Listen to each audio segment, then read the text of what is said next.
FAST has been around for about, since the early 2000s.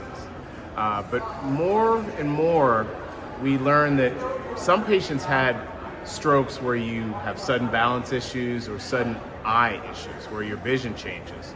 And so a lot of large stroke centers around the country started using the acronym BFAST, B for balance, E for eyes.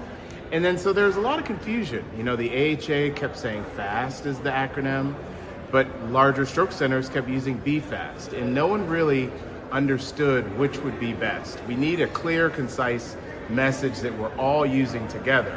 And finally, the AHA decided, hey, we need to do the proverbial taste test. We need to figure out which one people really remember and they could actually use it in action.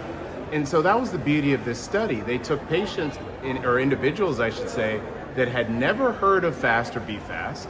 They learned, they were kind of put in what's called a randomized controlled trial. There was a group that learned about FAST, a group that learned about BFAST, and then there were people that didn't learn any of it.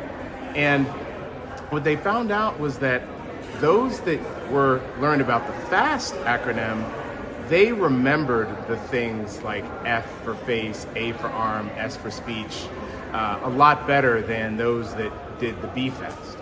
Both groups knew to dial 911, which is fantastic, but we really want people to have the good IQ of what to do, what are the stroke signs and symptoms, and what to do when you see them.